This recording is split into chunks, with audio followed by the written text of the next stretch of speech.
Okay, so in the last video we looked at the file structure and routing, and in this video there's a few small things I want to talk about. Firstly, we're going to look at something called Slugs, and then we're going to talk a bit more about how client-side and server-side and the API stuff works. But firstly, let's talk about Slugs here. So you can see in the last video we created a folder called about, so we can get to this by going to the URL /about, and then we have another folder in here called test, and we can get to this one by going to /about/test. But let's say you needed like 1,000 about pages, not just test, and you had all of them stored in a database somewhere. Well, you wouldn't want to create like 1,000 folders here with 1,000 files inside of it. So what you can do is, I'm going to delete this test folder here, and I'm going to create a new folder inside about here, and I'm going to use some special syntax for this. I'm going to use the square brackets, and inside of the square brackets I can type any name here, just a single word. I'm just going to use the word slug here so that it's obvious, and yeah, we'll just save this folder.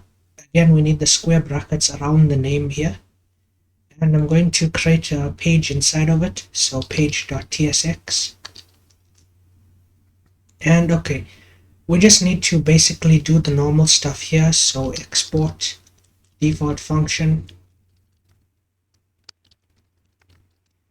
Now there's actually one more thing we need to do here. So normally we don't take in any parameters here in the function we're exporting, but since we're using a slug here, we do actually need to take something in. So I'm going to put my curly brackets inside of here, and I'm just going to call this params. So right now you can see I have an error. That's because I'm using TypeScript, not JavaScript.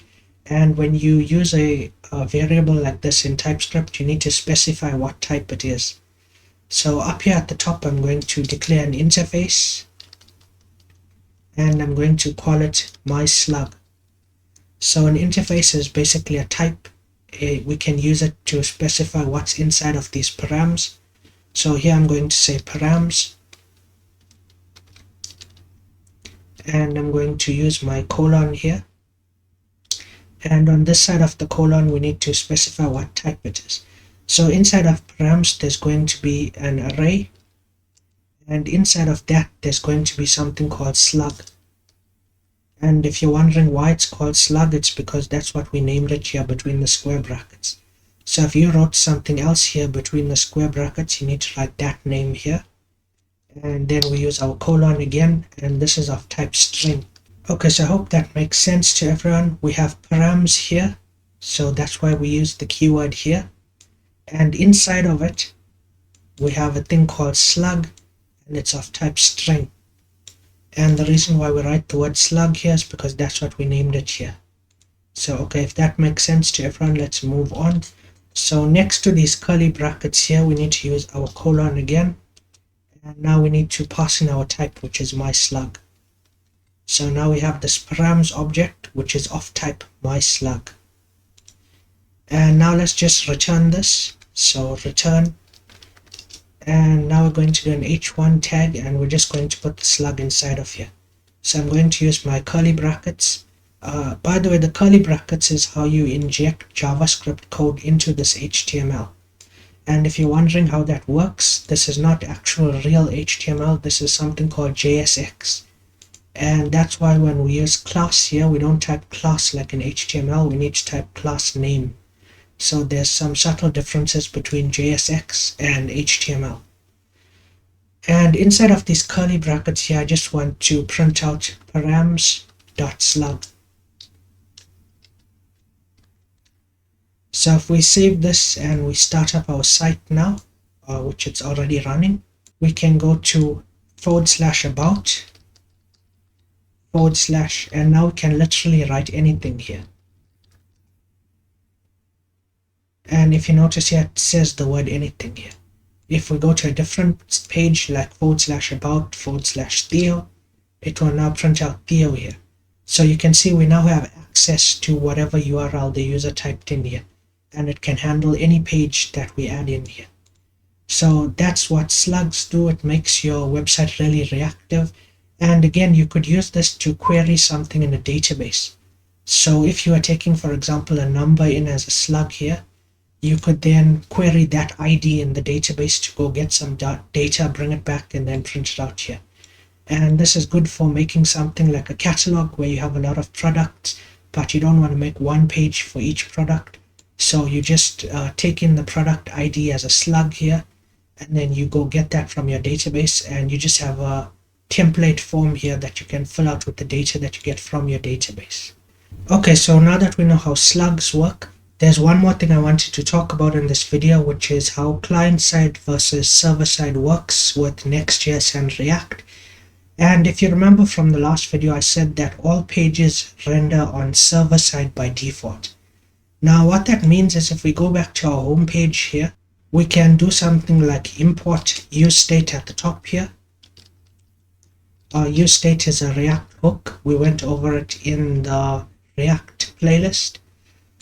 So up here I'm just going to create a state. I'm going to say const, and we'll use our square brackets here.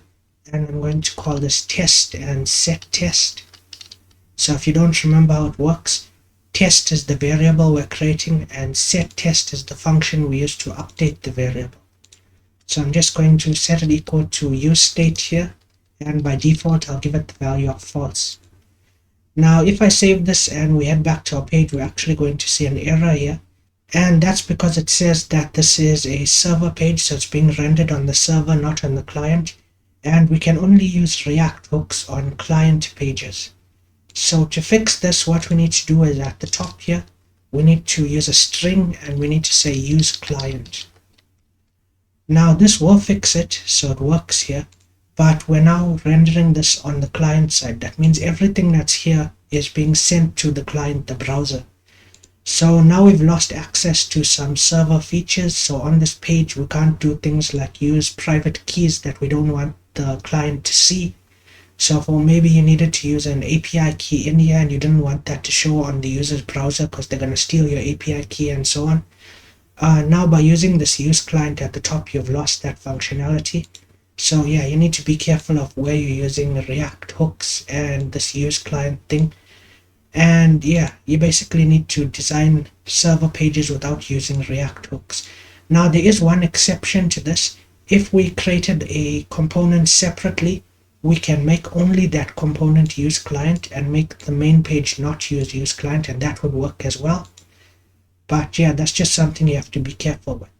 So on a regular page where we don't say use client at the top, if we put something like a secret key at the top, so I can say like const API is equal to whatever, the client can't actually see this. So this is something that's only visible inside of the server. So here we can put something secret and it's fine. And the only thing the client will see is what's being returned from this return statement. So I hope that makes sense. Client side, you don't want to use any secrets. Server side, it's fine to use secrets like this. And yeah, that's basically how client and server works here. And with that, I'll see you guys in the next video.